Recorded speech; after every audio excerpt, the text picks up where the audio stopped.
Olá, meu nome é Marco Aurélio Cabral Pinto, eu sou professor do Departamento de Engenharia de Produção e estou aqui no curso de Economia durante o período da pandemia produzindo conteúdo para o ano letivo, né?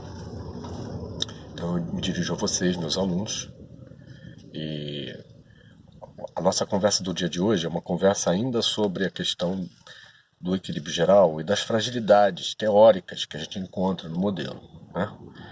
Nós aqui já conversamos sobre a matemática, nós aqui já conversamos sobre os retornos crescentes de escala e conversamos também sobre a questão das dimensões de agregação, como existe aí uma certa contradição, aí, uma certa inconsistência nessa questão da agregação e como no modelo do equilíbrio geral ela é extremamente simples, ela só tem duas dimensões de agregação, o indivíduo, o átomo e o sistema internacional, a economia globalizada internacional. Vou mostrar que não é bem assim, é importante. Hoje a gente vai conversar ainda sobre a firma e a compreensão sobre os fundamentos microeconômicos do que é isso. Porque, seguindo Keynes, né, e a maneira como a gente compreende a demanda efetiva, a gente percebe que o comando do gasto sobre as mãos de quem tem a liquidez ou o crédito, né, quem tem acesso à liquidez, esse comando de gastos, ele ele sobrepuja a ideia de forças newtonianas. Ele mostra que o Newton não se aplica, porque nós sempre temos uma das forças que é predominante na resultante da condição social da realidade, e essa resultante é a resultante do trabalho organizado, o trabalho feito pela firma. Então, a sociedade humana, quando reunida com o seu trabalho, com o seu esforço, coordenado a partir de uma unidade social chamada firma, que em tese busca o lucro, mas sem jamais maximizá-lo, é que nós vamos compreender um pouco do como que essa realidade social é construída. E, portanto, aí a gente sai de um esquema newtoniano simples e vai tentar compreender mais de perto o que acontece com essa unidade de análise. Então vocês vejam, a economia do equilíbrio geral, ela insiste na ideia de que a firma é um ente simples e que se comporta numa relação um indivíduo um objetivo. Ou seja, da mesma maneira que no consumo o indivíduo consumidor ele consegue fazer planos de consumo a partir das suas utilidades, curvas de utilidade, a firma também se comportaria como um indivíduo e simetricamente produziria planos de produção em linha com a maximização de lucros. Ou seja, não há discussão a respeito de como se chega no lucro. Ele é dado. A maximização do lucro é dada. E eu não sei se é tão simples isso nas firmas que a gente conhece na realidade, né? A discussão hoje é um pouco por causa disso. Naturalmente que o próprio mainstream reconhece, aí já nos anos 80, 90, ele já reconhece, a partir dos trabalhos pioneiros dos anos 70, sobre custo de agentes, ele já reconhece, mesmo da administração de empresas, que é necessário um certo cuidado no momento do alinhamento dos vários objetivos individuais em torno do planejamento, do objetivo corporativo, o objetivo da firma, de maximização de lucros. Ou seja, já nos anos 80, já é admitido que a firma não se comporta como um indivíduo, um objetivo. Ela é um ente mais complexo do que isso. E é importante se aprofundar o conhecimento e o que é razoável de se esperar a partir daquele comportamento. Então, não apenas os dirigentes, né? Isso ficou conhecido como planos de executivos, né? Com opções, com sofisticadíssimos que alinham os objetivos de curto prazo, de longo prazo dos executivos e blá, blá, blá, blá, blá. Esse troço ficou muito em voga nos anos 2000, quando Enron, WorldCom explodiram, voltaram agora novamente em 2008, quando os bancos falharam. Então tem sempre uma discussão de como que essas coisas acontecem na economia, porque se a firma persegue um objetivo, se ela persegue um único objetivo de lucro e ela funciona racionalmente, de forma maximizadora, insaciável, individualista, como se espera do indivíduo econômico, então essas coisas não eram esperadas de acontecer. não eram esperados. Então, não é possível um indivíduo que é uma parte da organização, não é admitido que ele tenha um objetivo diferente do objetivo da própria organização. Naturalmente que os modelos evoluíram a partir daí de um indivíduo, um objetivo, para múltiplos indivíduos sem abrir mão de um objetivo da maximização de lucro. E aí como é que isso ficou corrigido do ponto de vista teórico? Passou-se a admitir processo de planejamento onde se fixam metas o mais quantitativas possíveis, para todos os centros de responsabilidade da organização, e a partir dessas metas você alinha sistemas de incentivos, de remuneração. De maneira que você passa a supor que agora o comportamento individual vai se alinhar ao comportamento coletivo da firma de maximização de lucros, na medida em que quanto mais a firma lucrar, mais o indivíduo também vai lucrar. Verdadeiro. Verdadeiro. Só que não é apenas isso. Nós conversamos sobre a historinha da fábrica de Coca-Cola, não é verdade? Eu dei para vocês a missão da fábrica de Coca-Cola, dei 3 localidades, né? Essas 3 localidades podiam ser Salvador, Mykonos, não é isso? E Seropédica, aqui no Rio de Janeiro. E pedi para vocês localizarem uma fábrica de Coca-Cola. E aí vocês dizendo que era uma ligação de Atlanta e que vocês eram estagiários, estavam lá no fim de semana e que vocês tinham, portanto, que resolver esse problema, onde localizar uma fábrica de Coca-Cola. E aí, corretamente, os alunos foram fantásticos nas respostas. Toda vez que eu conto essa história, eu tenho sempre a mesma convicção de que todos estão muito bem preparados do ponto de vista gerencial e responderam corretamente, que tem que ver lá as perspectivas de receita, né, de mercado, de mão de obra, de insumos, de logística, de acesso à tecnologia, enfim, um conjunto de acesso financeiro, crédito, um conjunto enorme de preocupações, todas elas muito pertinentes e válidas. A gente reúne essas informações todas, coloca dentro de um modelo de projeções econômico-financeiro, uma planilha toda rebuscada, e ali a gente tem se o projeto vale a pena e quanto vale a pena, quanto vai dar de retorno, etc, etc, etc. Vocês têm toda a razão. E aí, nesse sentido, fazendo uma análise rápida sobre as principais variáveis, né? Mercado, logística, insumos, né? Mercado de trabalho, essas coisas, nós rapidamente chegamos à conclusão que Mykonos, numa perspectiva de maximização de lucro, não seria um lugar escolhido. Seria provavelmente ou Seropédica ou Salvador, a saber. Mas Mykonos jamais. Porque é uma ilha pequena, é difícil chegar, de tirar. A fábrica de Coca-Cola não deveria ser localizada em Mykonos.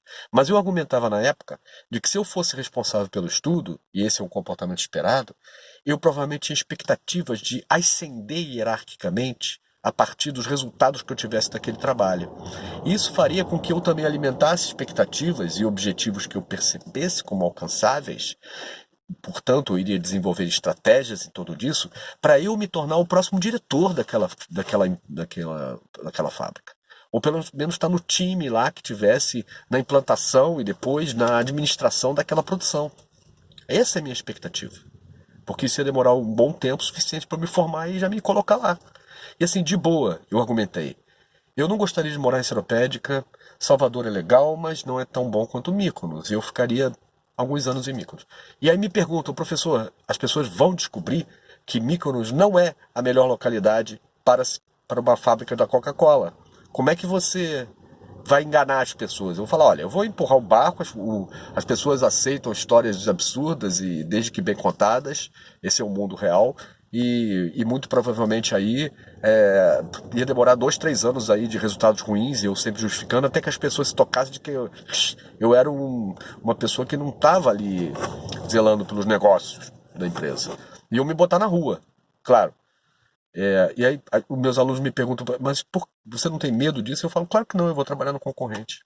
O que eu sei sobre a empresa que eu estou saindo, eu vou ser bem pago pelo concorrente. Então, a vida executiva, ela nem sempre, e a vida das decisões empresariais, né? Ela nem sempre é feita de convergências entre o objetivo individual e o objetivo coletivo, porque os modelos estáticos, eles não percebem as relações que existem entre uma remuneração presente e uma remuneração futura. Exatamente pela questão da hierarquia, exatamente pela questão do poder.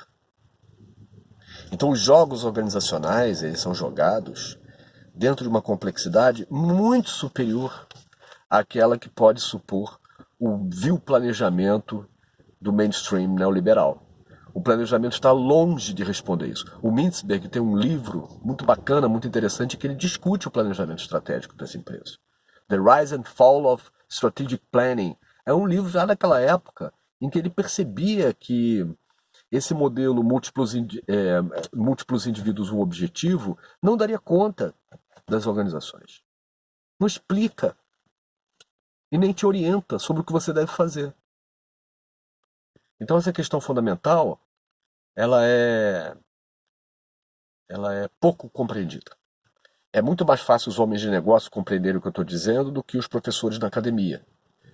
Porque o mundo das organizações ele é muito mais influenciado pela política, ele é muito mais uma arena política do que uma arena impessoal meritocrática.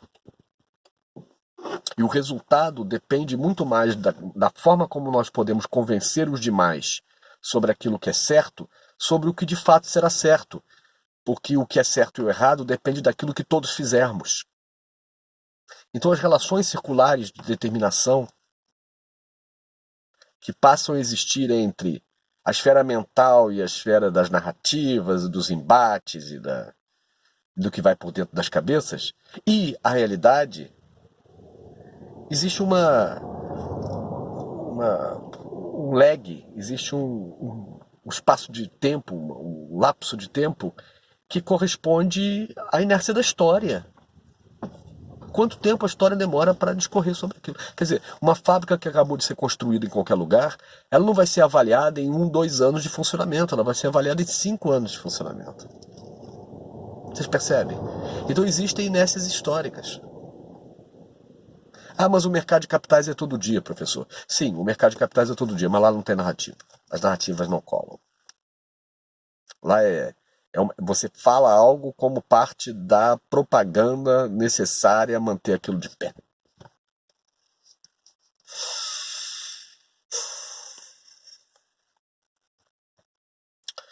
Então eu volto aqui. O modelo correto da gente pensar a economia e pensar a realidade socialmente construída, na sua dimensão material, é através do modelo múltiplos objetivos. Aonde nós vamos ter uma disputa de poder através de hierarquias. Essas hierarquias elas não se comportam na forma de uma teoria da conspiração, quer dizer, não é o presidente que manda nos diretores, que manda nos superintendentes, nos gerentes, não é assim que funciona. Cada um possui uma esfera decisória, um escopo de decisão. Então, quanto mais acima na hierarquia, mais floresta e menos árvore. Quanto mais a gente desce na hierarquia, mais árvore e menos floresta. Como a realidade socialmente construída ela está na floresta, no chão da floresta, naturalmente que existem espaços para decisórios ao longo de toda a hierarquia, na hora de você construir socialmente na realidade. Tirando a base operacional, que é suposta de se mover com rotinas absolutamente automatizáveis, e aqui eu falo das atividades rotinizáveis, programáveis, né? Cuja execução não depende da capacidade discricionária do executivo ou da executiva. Então, tirando a base operacional, a gerência de linha e o alto comando, eles são razoavelmente influenciados pelo jogo das ideias, como antecipadores da realidade material, como espaço de debate, de encontro e de luta, de disputa.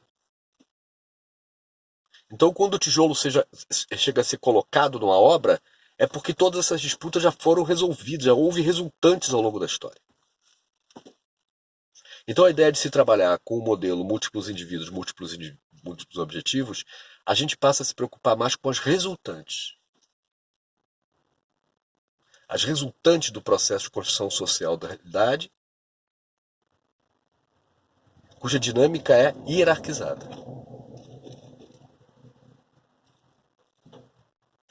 Isso é importante porque as firmas crescem, as firmas encolhem, as firmas encontram outros mercados, as firmas. Então esse processo decisório, que é um processo, em princípio, aberto, no longo prazo, quer dizer, a firma pode tomar qualquer direção, no curto prazo ele se encontra amarrado pelas limitações ao poder organizacional. E isso vale para todo mundo que está dentro da hierarquia. A gente só pode aquilo que a gente consegue convencer os outros. Aquilo que a gente não consegue convencer os outros, não pode. Ah, eu tenho uma lei lá que ampara tudo que eu estou decidindo. Ótimo, é mais fácil convencer os outros. Ah, minha vizinha que disse, que me deu uma sugestão de investir numa ação, eu botei todo o dinheiro lá, perdi. É muito mais difícil de justificar. Então a gente tem o jogo da organizacional, ele é um jogo de poder. E como jogo de poder, ele depende da confiança. Então quanto maior a confiança, maior o poder. E como que aumenta a confiança? É o cumprimento dos compromissos, é a inserção adequada dentro do jogo. E a inserção adequada dentro do jogo significa que você pode manter secreto tudo, desde que você explicite. E na hora que você explicite, você é obrigado a cumprir. É como se Deus criasse o mundo segundo leis que ele passa a respeitar. Ele cria as leis e o mundo e o universo manifestado. Mas uma vez que ele cria o universo manifestado com as suas leis, ele também passa a respeitá-las. Essa é a ideia fundamental. Essa atitude, ela é uma atitude que deve ser o fundamento de toda ação política dentro das organizações. Política porque sujeita a uma hierarquia. E sujeita a uma dinâmica, uma mobilidade social dentro das hierarquias empresariais. O interessante nisso é porque a gente começa a enxergar o mundo não apenas como uma única empresa, cuja resultante aponta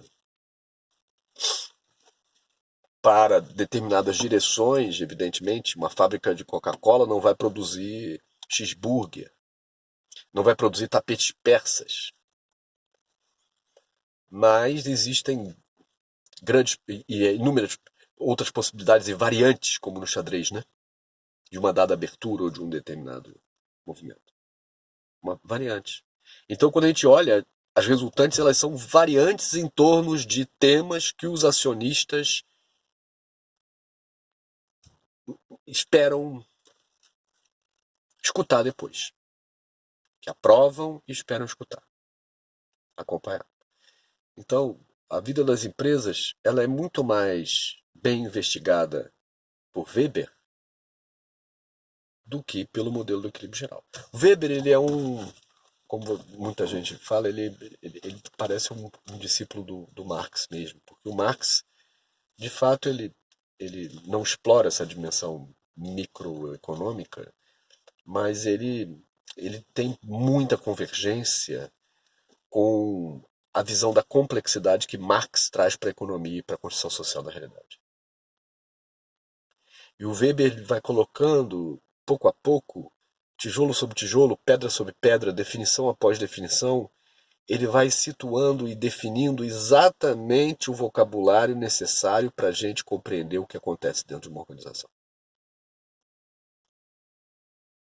Muita gente de administração de empresa escuta falar de Weber. Eu estou falando de estudar Weber. Ele tem uma obra vasta, ele discute metodologia em ciências sociais, não é verdade? Essa discussão é uma discussão de formação para todo cientista social.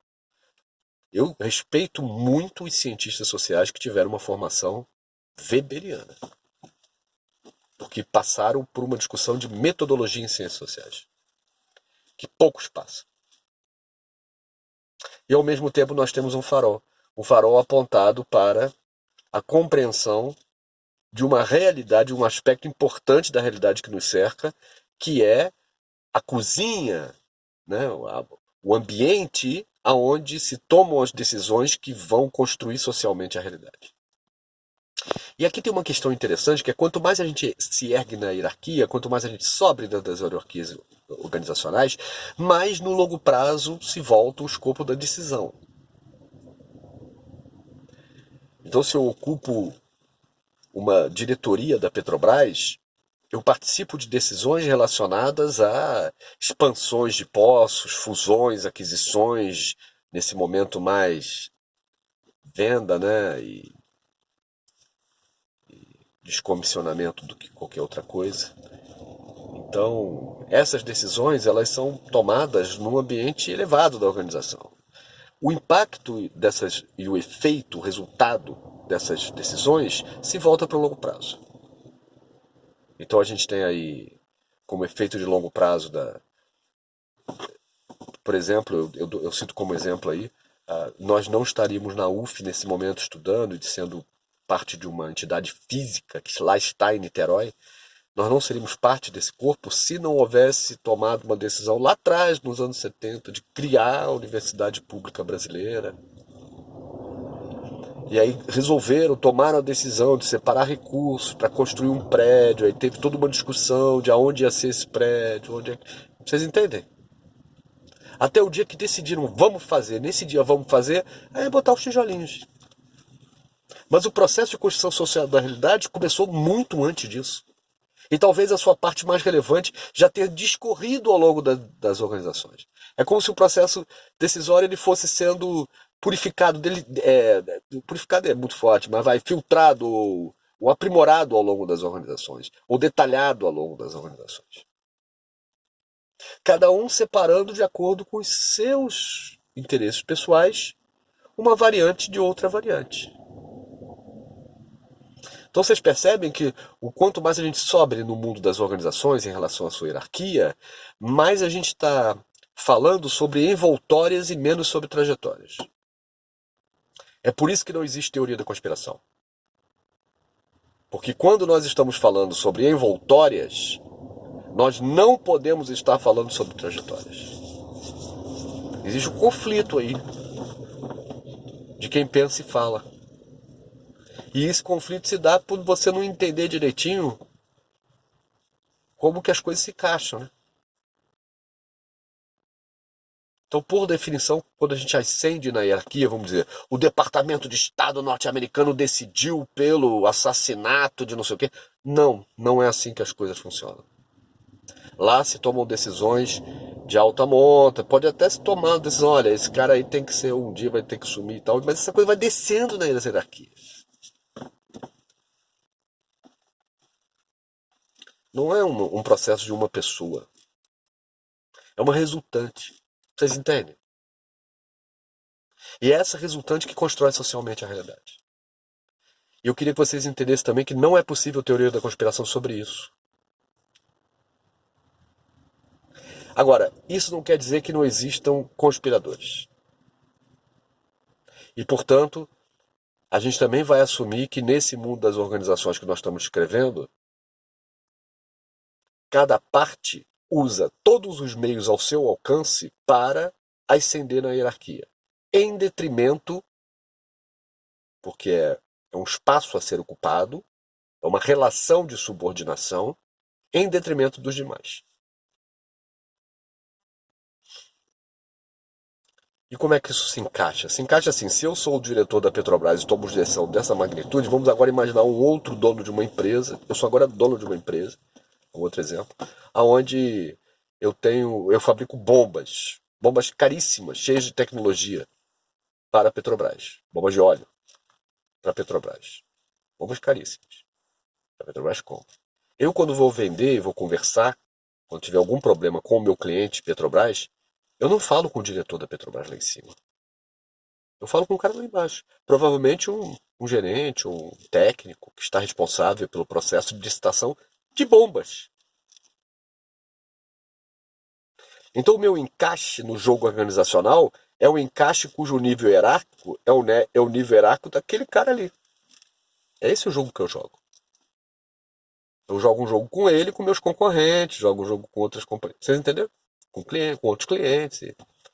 Mas vamos dizer assim, é um nível hierárquico da sociedade que participa do jogo organizacional e que se encaixa com outros níveis verticais, mas ele não.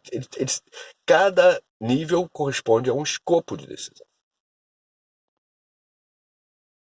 Não pode ser que a gente combine, olha, vai ter uma licitação no ano que vem para válvulas, a Petrobras vai comprar 100. Aí, opa, então eu tenho que agora conversar com os demais fabricantes e ver quanto que nós podemos produzir, porque de repente a gente não consegue nem coletivamente produzir 100.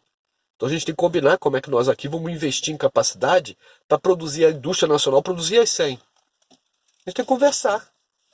Ah, mas isso não é concorrência, professor. Não, isso não é concorrência, isso é capitalismo.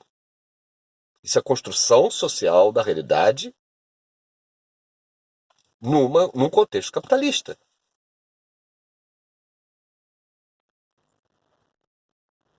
Então a resultante, ela é impossível de ser antecipada ou prevista. A resultante do mundo das organizações. Porque o processo é todo dinâmico, interrelacionado. E aí a gente vai poder falar das mudanças de topologia. Isso nós vamos. No sistema internacional. Isso nós vamos. Nesse nível já de magnitude do sistema, a gente já consegue, nesse nível de agregação, quer dizer, junta as principais empresas, a gente consegue entender agora o Brasil não como uma economia amorfa, com entidades abstratas chamadas mercados, mas com um tecido industrial, comercial, de serviços, que se distribui ao longo do território concreto, do espaço concreto do mapa brasileiro, como uma espécie de um tecido, onde fornecedores e compradores se reúnem em cadeias produtivas que são hierarquizadas a partir do tamanho das suas empresas, dos seus encaixes. Então é claro que se ao longo de uma cadeia produtiva nós tivermos uma grande transnacional, a maneira como ela se insere dentro do Brasil já é colocando aqui uma unidade que vai dialogar com a topologia existente aqui. Então nenhum dos empresários brasileiros vai jogar no primeiro time daquela indústria, porque o primeiro time está jogando um jogo global, com empresas que operam globalmente no mesmo nível hierárquico correspondente. Ah, professora, a Petrobras é uma empresa global, então ela fala com o Departamento de Estado norte-americano, ela fala com a Chevron, ela fala com a ExxonMobil, ela fala com todo mundo, os presidentes dessas empresas se encontram, os caras. O Brasil está no clube dos petroleiros, professor? Não. Não. Por conta dessa coisa dos encaixes, que dá os tamanhos relativos, é compatível com os tamanhos relativos, com as estaturas relativas das hierarquias? Não.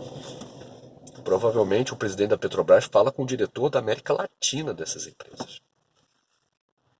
Por quê? Porque a Petrobras não joga o jogo do Oriente Médio, a Petrobras não joga o jogo da Venezuela. Pelo menos não ainda. Então assim, não joga o globo. Esses caras que estão lá em cima se ocupam desses jogos. Isso não quer dizer que não tenha gente que não cuide. Eles estão abaixo. Mas o abaixo já não é o todo. Está sujeito à revisão. A decisão é de cima para baixo. Então, se alguma coisa acontece num plano inferior, essas coisas que acontecem, elas têm que se enquadrar dentro de uma lógica global. Aí sim. Então, o mercado de petróleo aqui é um mercado citado, porque a oferta global não é só composta apenas pela Petrobras. E nem tão pouco por petróleo. Tem gás, tem etanol, tem outras questões. Então, a coordenação da produção de energia de hidrocarbonetos do mundo é feita a partir de combinações, pactos políticos, configurações, combinados, acordos, aonde cada uma das partes ganha credibilidade na medida em que cumpre seus compromissos. Essa é, talvez, a única linha que explique a estabilidade sempre provisória do sistema internacional. É a capacidade de cada uma das partes, de cima para baixo, respeitarem seus compromissos. E é ganhar credibilidade política. Quem não tem credibilidade política vai sendo progressivamente... Aumenta a complexidade do jogo e vai sendo progressivamente afastado. Tem que jogar. Você não tem escolha, você tem que jogar. Você não pode ser uma Coreia do Norte que não joga. Ela joga, só que ela joga com a China. Vocês entendem? Então não tem parte solta em lugar nenhum. Está tudo interconectado. Ou pela riqueza, ou pelos fluxos materiais, os contratos de trabalho, fornecimento, blá blá blá, ou pelo poder. E o poder aonde? O poder dentro das organizações. Ficamos por aqui.